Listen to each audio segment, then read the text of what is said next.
Welcome to this week's Red and White Show. It's been a while. Here's a few things that we've been up to since the last show. Starting with a look at the new High Performance Centre based here at the EcoPower Stadium. A collaboration between Club Doncaster Sport College and UC Doncaster.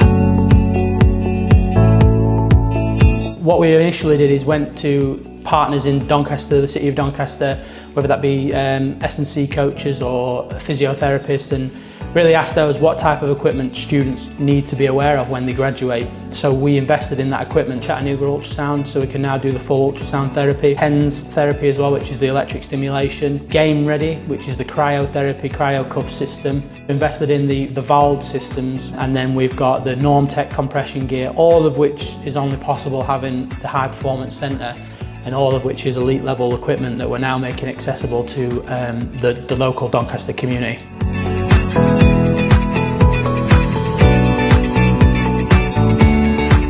Players have played last night and we've got a quick turnaround, so it'll allow the players to actually come down to the stadium, actually work with the students and actually work with the local community as well. Also the facility that they've got are first class, and that's what we're really hoping to use, and having that partnership will allow us to use that long term.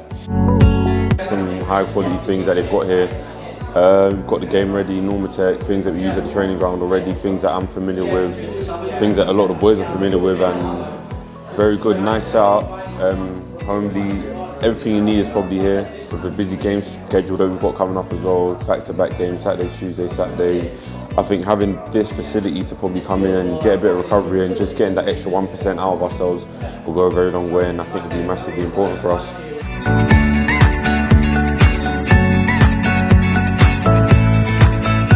Really excited to get an insight to see what goes on and the learning environment for the students, and really how we could utilise the whole space. It's got everything that we would need in terms of preparation and maintenance and recovery of the players. And it's right on our doorstep, right in the stadium. So it's really good. We'll definitely look into be using it. Really, we want to be there for every sport team in Doncaster, whether that is our elite teams or whether it's our grassroots teams, which we've got loads of as well. Once the High Performance Centre gets launched, we really want every team in Doncaster to access us and use it as a centre, really.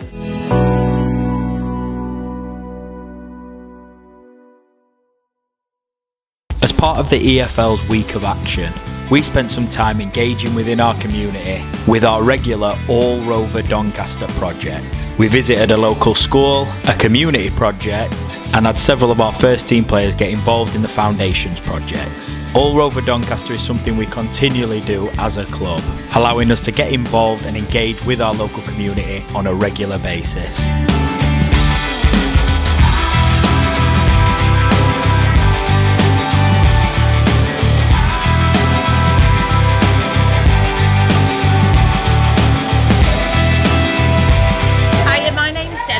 And I'm a community ward manager. I work for the People Focus Group in Intake.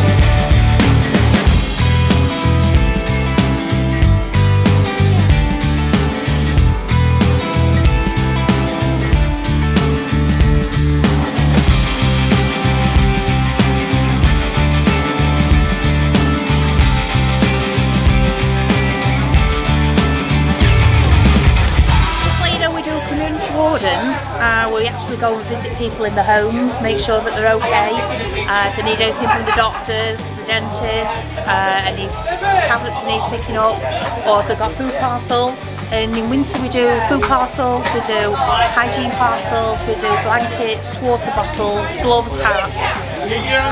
Make sure that they're okay, we've got plenty of food, and just check on them.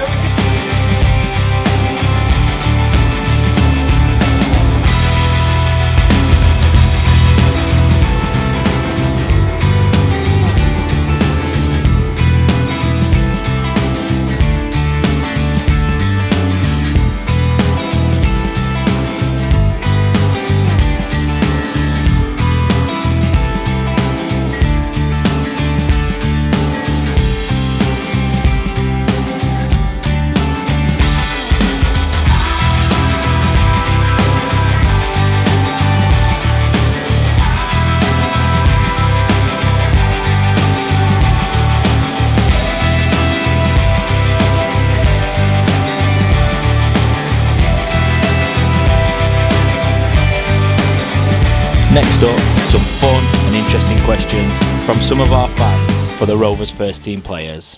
Who has the worst haircut in the football team? Who's got a bad haircut in the team? I don't even know who's got a bad haircut. I feel like you're just going to say me. No. You are. No. We're doing a duet. I can't come for you on this yet. Ravs has a bad haircut, man. Yeah, there you go. There. Oh, it's on. It's already going. Yeah, it's already going. Yeah, I've got mine straight away. Go on then. Owen Bailey. Why? Because, you know, is it a buzz cut?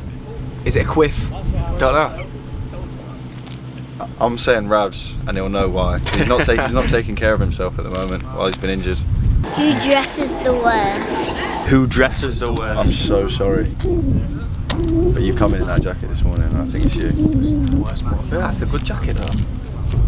Who dresses No, the I will worst? say Jack's not the worst dressed outside of football, but inside of football, in training to work, he's the worst. Yeah, it's just like, Yeah. But you know, I think you dress good outside of football. yeah. Right. Make sure you get that in. Yeah.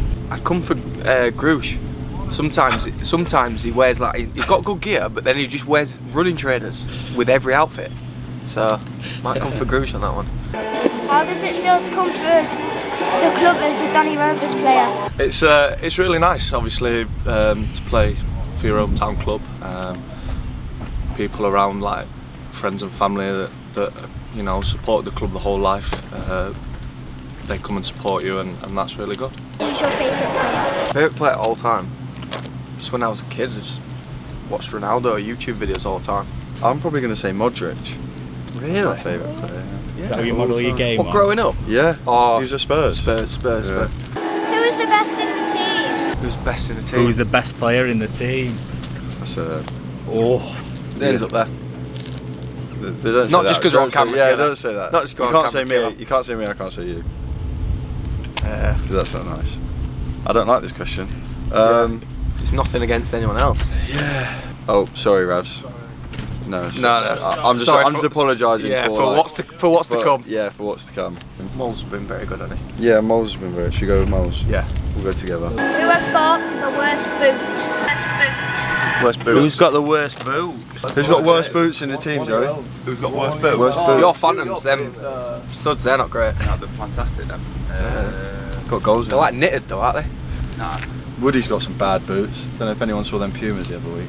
I don't like Not Nico's getting Adidas ones, the light blue ones. No, they're crap. Yeah. Who's got the best pair of boots? Me. You gonna say your own? Could, yeah. Yeah, mine. But then- 100%, and you know it as well. Yeah. Yours are, yeah. Yeah. But then I've got a good collection that don't really get seen. Yeah. So, But that's not the. yeah, best Do boots you, are, do you have to have different boots depending on what position you are? I think so. Like, But I don't follow that. you don't, it's like an unwritten rule, like, sometimes, like, you can't be like a striker in Copas. But I'll wear a speed boot. Or could you do that Yeah, as a but it's centre like, half? it suits your style Well, of play. I'm not it depends fast. what you look like as a player, I think. I can't see a winger wearing the same boots as a centre half. Yeah, no, they don't generally. No. It is a bit of like an unwritten rule, yeah. It's an unwritten No rule, one it's like says any anything, but preference as there well. are a few that can pull it off. Yeah. Why did you play for Rovers? We just get an opportunity and then, you know, see how it fits for yourself. And like, obviously, I came here on a trial basis, like at the start, and I just loved it straight away. Like everyone was so welcoming, and it's a nice place to work every day. Like you know that, it's a nice place to come in. Yeah. It was just sold to me when, you know, when the opportunity came up really, and what was said about the club and where it's going and stuff. So it was no brainer. And cut. Now moving on to the Dons, who are back in training.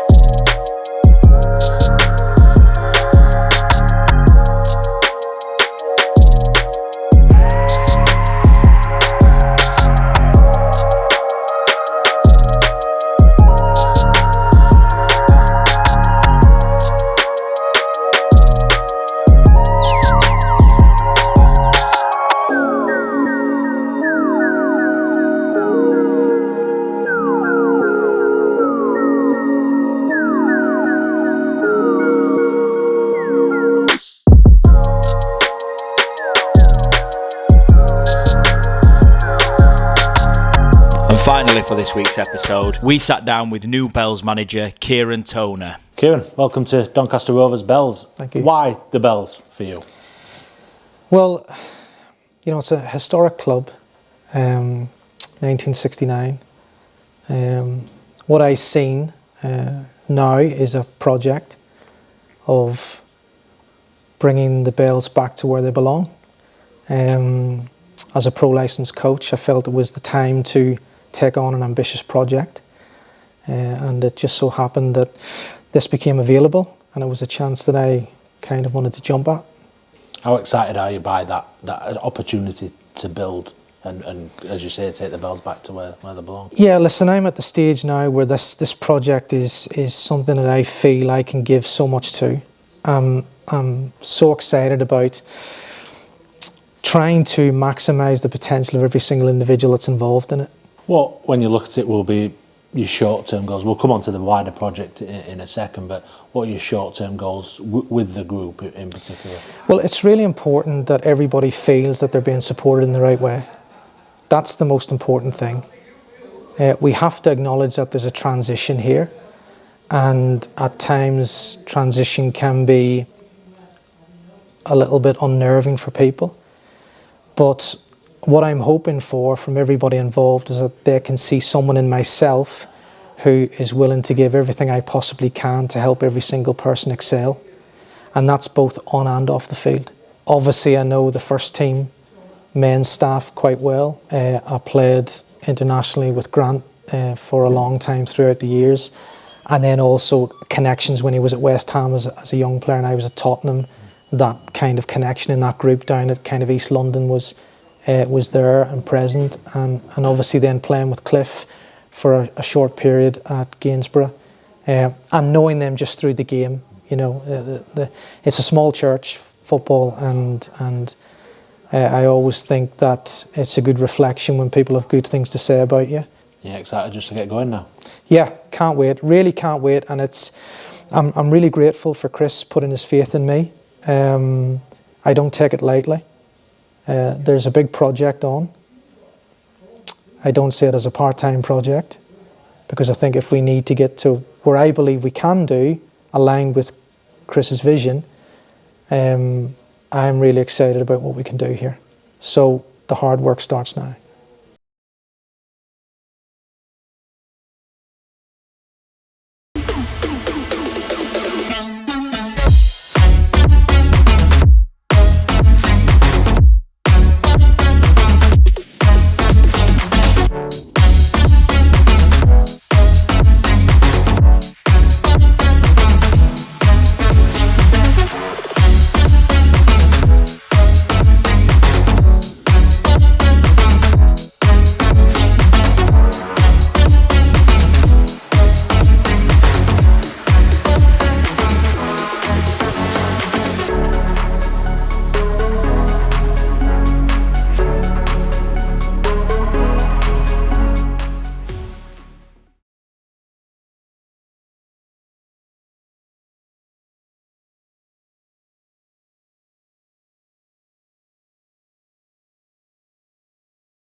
And finally for this week's episode, we sat down with new Bells manager Kieran.